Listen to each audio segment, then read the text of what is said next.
Okay, so we've got our tile and our strips, and I've given our glue gun a little bit of time to warm up here, so it's all ready to go. So now what I'm going to do is take a strip and measure. So I want it to go to that corner, so what I'll do is I'll measure there and then mark. And then something I forgot to mention in our tools, a pair of scissors. This is very good for this part. So I'm going to cut this wall, and then I just take the glue gun, glue it along the edge. Doesn't take too much. And just stick it on there. And in a few seconds, it'll be done. So we'll have that. Then we'll do the next. So I'm going to go to that corner. Measure like that. Cut it again. Then gonna put some glue on there. Now it's kind of nice when you join two pieces to put a little dab in that corner there where they touch. That way it's even more secure. So got that on the corner there. So our wall's starting to come into play here. Going to measure some more. Okay, so I got this. So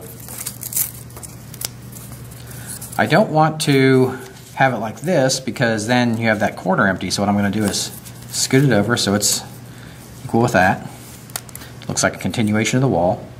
And then I'll mark it off in the corner. I have our length. And then just cut it. And then glue. So I'm going to glue here, put it in that corner. I'll put it on. And so we got that section of wall done. So I got all that, and this is already dry. So that's fantastic about the glue gun. It doesn't, you don't have to wait for the white glue to dry. It just instantly dries. You can just keep going. So pretty awesome. So I'll measure this section. I've got to there. So I've got that. And then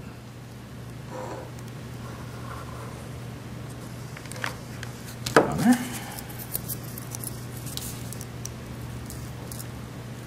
Got that.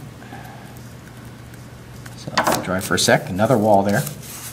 Now, now here we've got a corner. So it's the straight isn't going to work because it's like that.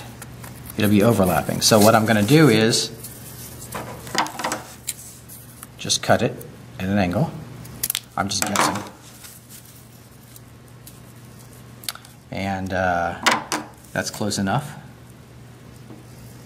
So I'll just do that. So I've got that angle. I'm going to cut a little bit off this because it seems a little wide. And so that should fit pretty good there. So I'm going to glue that on.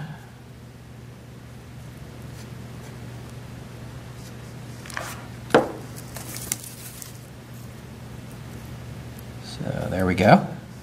Got that corner. And then I could save this for the other corner over here, and what I can do is just use another piece. So I'll just measure it from this corner to that. Just mark it again and cut. And now I'll glue.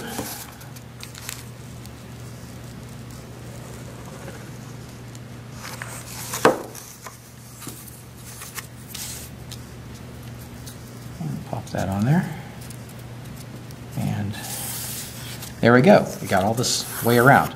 Now for this side, I'll just do the exact same thing that I did on this side to create it, and it'll be a full room. And then we'll have our door here. So we'll be all set.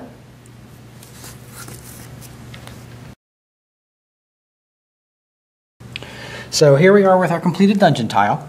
I've glued all the walls in place. So I've got all these walls around here glued in. and they're already dry. And this is the doorway, and now all we need to do is finish this tile. So we'll go to that step next.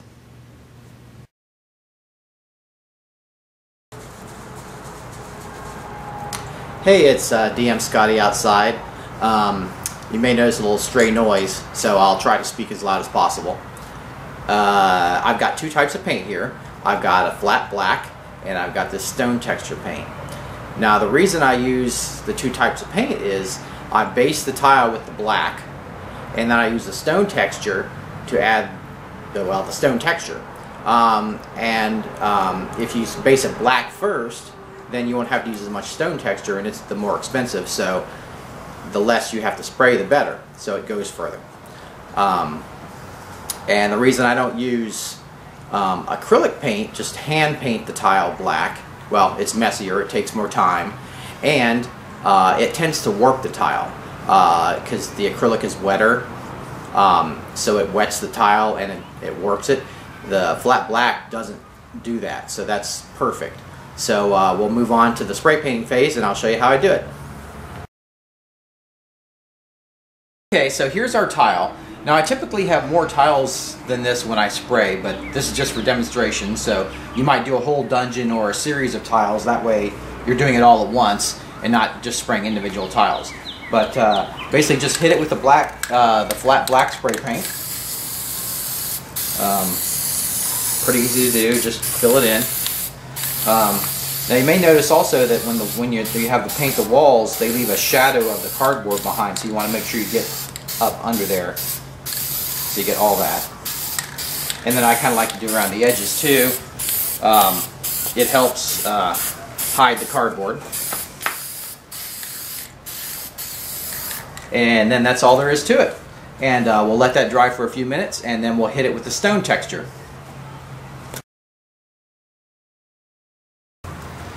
So now I'm going to hit it with the stone texture. So, and you can watch the transformation.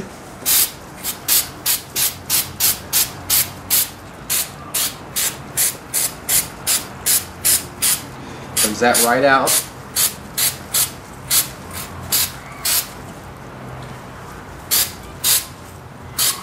You don't need to use a lot since you've already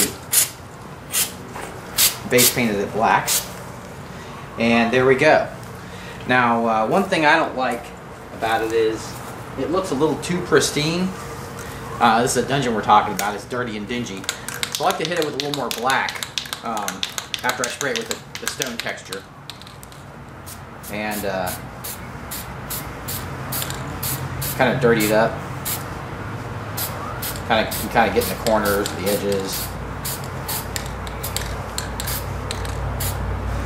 So that makes it a little less pristine. Looks a little more dingy. And so there you have it, a dungeon tile. Hey, I wanted to show you one last step with the tile. Here's the tile that we finished. It's all dry, it's ready to go. But there is a way that you can make it a little more interesting. You can add a little bit of highlight and a little bit of shadow. So I'm just using a very light gray and black. So I'm going to do what's called a dry brush technique. So I get a little bit of paint on the brush, like that, and then just kind of flick it on the surface, on the edge, and you're kind of getting, see, it's highlighting that edge, so it's kind of standing out a little better.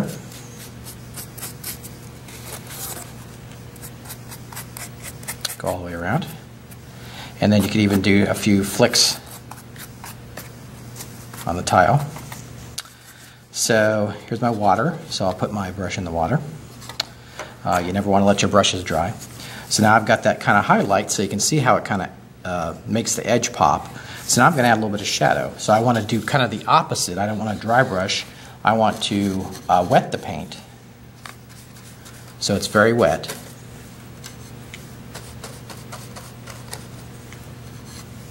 And fairly thin. And then I'm going to go around the edge.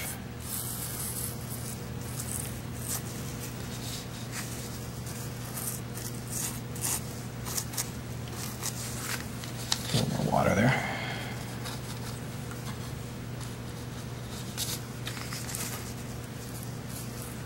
So go around the edge.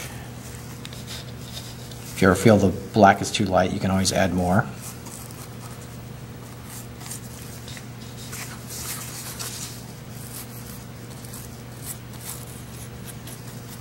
You can kind of do some dings and dents. You could do it on the wall too a little bit. You don't want to cover up your highlight, but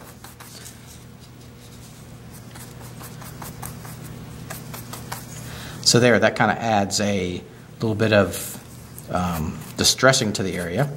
Very easy and quick. All I used was black acrylic. Get them in a craft store. And I used just a very light gray to kind of highlight the edge. So that's all there is to it. And that's it.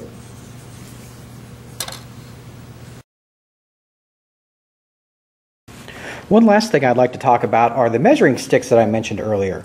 Like I say with my dungeon tiles, I don't put squares on there. I feel it's very board gamey, and the characters feel that they have to go to a square. Just feels very restrictive to me. So what we use is the war game method where we measure.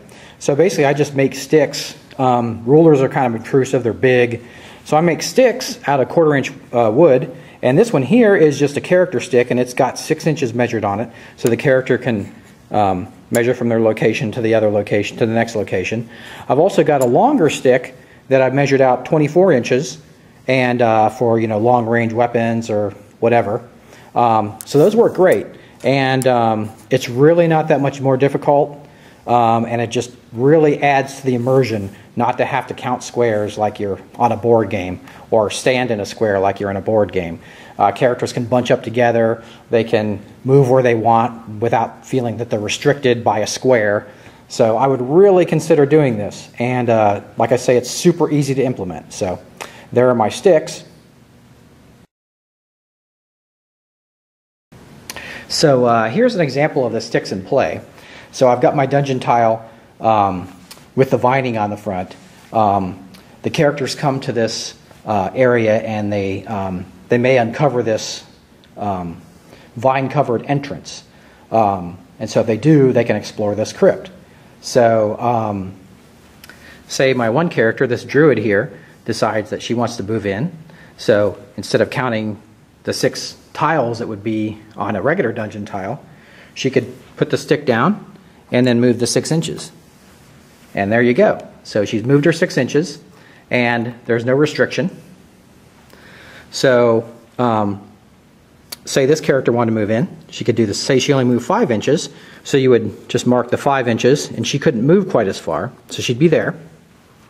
So couldn't be easier. And so the gnome, say he's only 5 inches, so he would move. He could move there, or he could move really close to her, or hide behind her, since he's a gnome, of course. And there's no restriction as far as the squares on the grid where they can move. They can move where they want. And I really like that. I think it really helps the immersion, and that's just a small example of how that would work.